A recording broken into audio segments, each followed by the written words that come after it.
আসসালামু আলাইকুম, welcome back to my channel. সবাই কেমন আছেন? আজকের রেসিপি শেয়ার করি। এখানে নিয়ে নিয়েছি 4 কাপ পরিমাণ শুকনো চাউলের গুঁড়া, দিয়ে দেব আটা অথবা ময়দা। 2 কাপ আটা দিয়েছি, স্বাদ মতো লবণ দিয়ে শুকনো উপকরণগুলো মিশিয়ে নেব।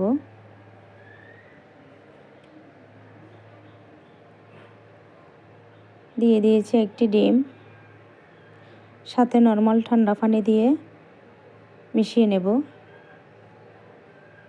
ব্যাটারটা তৈরি করে নেব।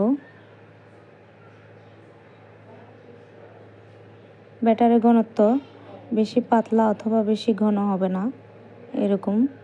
এখানে সামান্য পরিমাণ ব্যাটার আলাদা করে নিয়েছি, ফুড কালার মিশিয়ে নেব। মেশানো হয়ে গিয়েছে। একটি ফ্রাই প্যানে টিস্যু অথবা ব্রাশ দিয়ে তেল মিশিয়ে নেব। সামান্য পরিমাণ তেল দিয়ে দেব। এখানে আমি হাত দিয়ে চিটা রুটি তৈরি করে নেব। দেখুন, অনেকে বোতলে ছিদ্র করে করা যায়, আমি হাত দিয়ে দিয়েছি। খুব পাতলা পাতলা হয়, এটা খেতেও ভালো লাগে। এভাবে সবগুলা চিটা রুটি বানিয়ে নিয়েছি। দেখুন,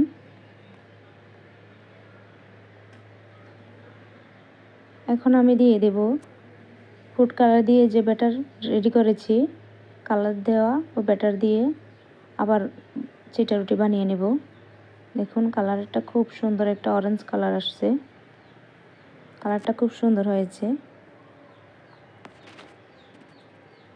সবাই আমার মতো বাসায় ট্রাই করবেন। আজকের রেসিপি কেমন হয়েছে বলবেন। সবাই ভালো থাকবেন। আল্লাহ হাফেজ।